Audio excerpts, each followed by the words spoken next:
বিভিন্ন গুনাহের জন্য রাসূল সাল্লাল্লাহু আলাইহি সাল্লাম অভিশপ্ত করেছেন। যেসব দুর্ভাগা বান্দা বান্দি এইসব গুনাহ করে থাকে তারা এই লানত ও অভিশাপের ভাগীদার হয়। সংক্ষেপে তাদের একটি তালিকা নিচে দেওয়া হলো।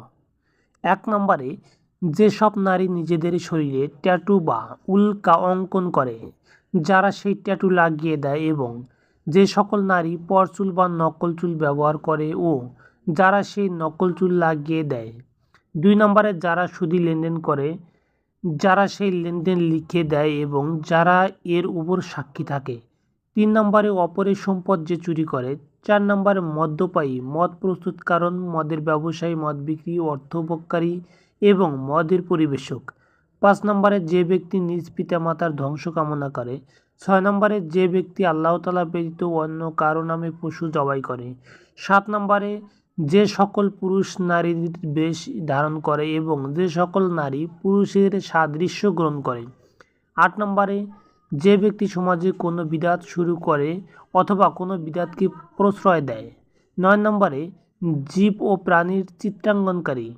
১০ নম্বরে, সমকামিতা। ১১ নম্বরে, বিকৃত রুচির যে সকল মানুষ পশুকাম করে। ১২ নম্বরে, যে ব্যক্তি নিজের পিতা মাতাকে গালি দেয়। ১৩ নম্বরে, যে ব্যক্তি পশুর মুখে আঘাত করে। ১৪ নম্বরে, যে ব্যক্তি কোনো মুসলমানের ক্ষতি করে কিংবা কোনো ষড়যন্ত্র করে।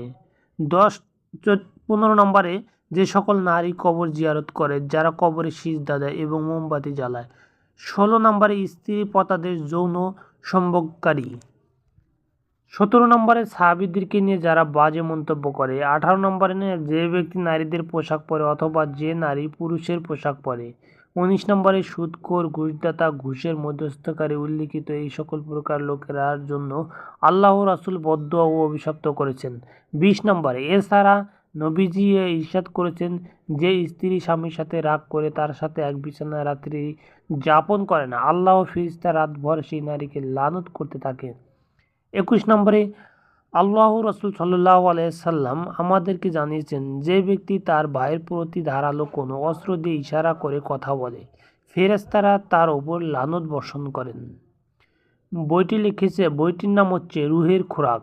লেখক ইমাম ইবনুল কাইম রাহমাতুল্লাহ আলাহ। সবাই ভালো থাকবেন, সুস্থ থাকবেন। আল্লাহ।